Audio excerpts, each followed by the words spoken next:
Vossa Excelência disse aqui para todos nós, por várias vezes e tem reiterado, que a árvore da democracia está sendo carcomida por fungos. E eu digo, presidente, que o que está carcomendo a árvore da democracia não são fungos. Na verdade, ela nunca esteve tão viva. O que está sendo carcomido pelos cupins, pelos fungos, é o poder de compra do brasileiro. É a Petrobras, são os empregos dos brasileiros. Aqui muito tem se falado que os direitos dos brasileiros estão sendo retirados, que os direitos dos trabalhadores estão retirados. Na verdade, não tem direito mais fundamental ao trabalhador do que o emprego. Esses estão sendo, sim, carcomidos. Também ouvi falar aqui muitos, senhora excelentíssima presidente, sobre golpe. Eu tive em Rio Grande, lá no Rio Grande do Sul, da senadora Ana Amélia, do senador Paulo Paim. Em determinado momento, quando foi anunciado o polo naval, eu vi a alegria naquelas pessoas, contentes porque ali ia ter progresso, ia ter emprego.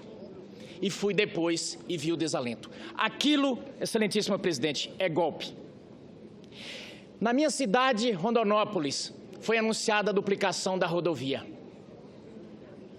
Ela acabou não acontecendo, porque a economia entrou em derrocada. E hoje a população se sente golpeada. Vossa Excelência tem dito aqui que não recorreu ao STF porque está respeitando a instância do Senado Federal. Eu digo, qualquer servidor público, quando se abre um processo administrativo, ele pode recorrer sim ao judiciário se ele se acha que está sendo aviltado em seus direitos e brecar aquele processo. Então aqui o que está havendo não é um golpe. O que está havendo aqui é a democracia em ebulição. E, na verdade, eu tenho visto muito foco nas pedaladas nos decretos. Lembremos que esse é um processo híbrido, político e técnico. E vejamos bem, está sendo focado como se fosse um fatorzinho, como se fosse uma coisa pequena. Não foi uma coisa pequena o que aconteceu aqui no Brasil. Na verdade, a economia derreteu e não foi por culpa dos outros. E remeto aqui a duas personalidades de renome internacional. A Luiz Inácio Lula da Silva, que falou, essa crise é uma marolinha. E para lastrear o que ele disse, Paul Krugman, que foi quem preveu a bolha naquela época da crise norte-americana. Ele disse, o Brasil vai passar por essa crise de forma muito tranquila, porque o Brasil fez o serviço de casa. Porque Fernando Henrique saneou o sistema financeiro. E aquela crise era do sistema financeiro. E, de fato, o Brasil passou tranquilo por ela. Essa crise, presidente Dilma, essa crise foi do seu governo. E aí, eu remeto aqui a esse dilema do golpe. Na verdade, não pode se confundir a negativa da prestação jurisdicional pretendida com golpe. Eu entendo o inconformismo de todos, mas não se pode dizer que está havendo um golpe. Eu tenho visto aqui dizer que foi o melhor governo de todos os tempos, todos têm dito, mas, na verdade, o que levou a chegar à tempestade perfeita desse momento é que a economia derreteu. E aí, todo governo, seja ele presidencialismo, parlamentarismo ou monarquia, ele é sustentado num tripé: base popular, base política, apoio político e que a economia funcione bem. Se esse tripé não funcionar, cai monarquia, cai qualquer regime de governo. E aqui diz, mas nós não estamos num sistema parlamentarista. É bem verdade. É bem verdade que não estamos. Mas, por esse motivo, qualquer governo cai quando tem, no regime presidencialista, quando tem uma base jurídica. E, nesse caso, tem de sobra. E aqui está o motivo de sobra: as pedaladas fiscais. Isso foram. E pedalada fiscal, ela é crime. Nós temos a subsunção do fato à norma. E nós temos uma lei que tipifica o fato. Portanto, nós temos um crime. E é por isso que a senhora presidente está sendo cassada. Por isso eu pergunto, se Vossa Excelência vai continuar com as lampanas contadas na eleição de 2014. Agradeço ao senador José Medeiros, devolvo a palavra ao eminente presidente da República.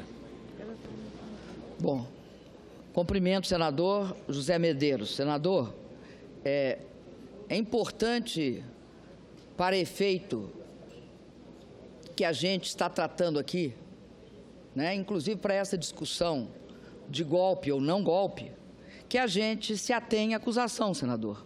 Qualquer outras considerações a gente pode, inclusive, discutir em outro momento.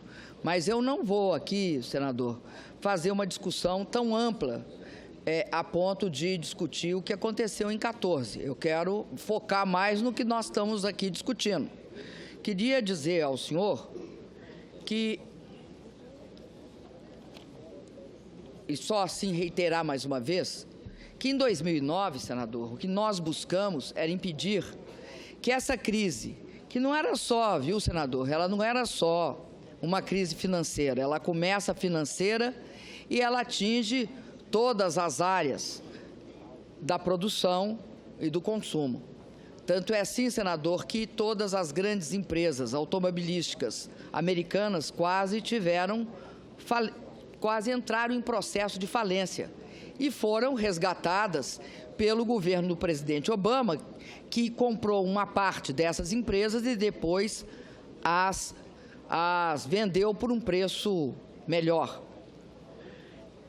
O que é que nós fizemos, senador? Nós tivemos, desde 2009, nós tivemos o cuidado, e aí eu estou falando porque eu integrei o governo do presidente Lula, nós tivemos o cuidado de resistir a essa crise através de políticas coordenadas anticíclicas que buscavam justamente manter o poder de compra do trabalhador, impedir que houvesse uma queda de forma acentuada no emprego e na atividade econômica. Isso começou em 2009 e ocorreu em 2010. Em 2011, 2012, 2013 e 2014, nós continuamos. E como é que nós fizemos isso?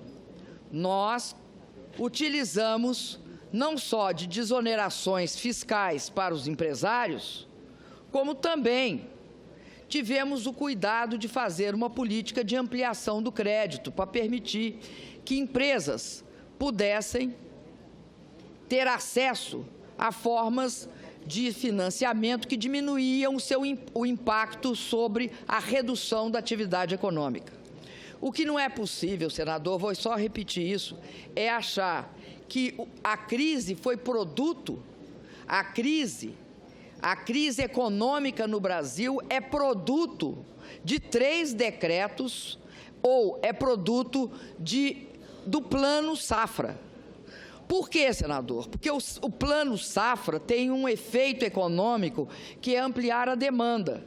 Mesmo argumentando tanto, que eu aprendi com os advogados, argumentando tanto, mesmo se a gente aceitasse aqui, olha, incorremos no erro. O Plano Safra, senador, ele amplia a demanda, senador. Ele aumenta não só o financiamento a bens de capital, aumenta o recurso para custeio, aumenta o recurso para investimento. Nunca, senador, se investiu tanto aqui nesse país. Agora, senador, chegamos a um limite e tivemos de modificar todas as questões relativas à absorção pelo orçamento público que nós viemos fazendo. E reduzimos, senador. O que nós estamos discutindo aqui é um ano que teve o maior contingenciamento fiscal de toda a história do Brasil. Foram 134 bilhões de reais que nós cortamos na despesa. A partir daí, foi crescendo esse processo. Por quê, senador? Se o senhor olhar quando é que começa a queda, por exemplo, dos preços das commodities. O petróleo cai intensamente a partir de outubro de 14 até dezembro de 14. E em 15, não é que ele cai, ele despenca o valor. A mesma coisa os bens alimentícios começam a cair antes, em setembro, mas acentua de outubro a dezembro e em 2015 também despencam. Você tem a saída dos Estados Unidos da política de expansão monetária, produzindo uma desvalorização do real e, portanto, efeitos fortes da nossa inflação. Nós temos uma crise hídrica, nós temos essa dificuldade fiscal de não conseguir mais efeitos de estímulo à economia. Então, senador, tudo isso combinado gera uma crise. Não é possível aqui se achar que é o Plano Safra que gerou a crise, ou que gerou a crise 3 decretos de crédito suplementar. Não é compatível com a realidade isso. Por isso, eu quero dizer para o senhor que essa questão da tempestade perfeita é outro problema. Quando começa essa história de tempestade perfeita, cria-se todo um ambiente de expectativa negativa. Olha, vai cair, vai cair, vai cair, cai. É que nem fazem com a Copa do Mundo e com as Olimpíadas. A Olimpíada foi o maior esforço feito pelo governo federal, pelo governo do estado e pela prefeitura. Nas vésperas da Olimpíada, todo mundo dizia, vai ser um desastre.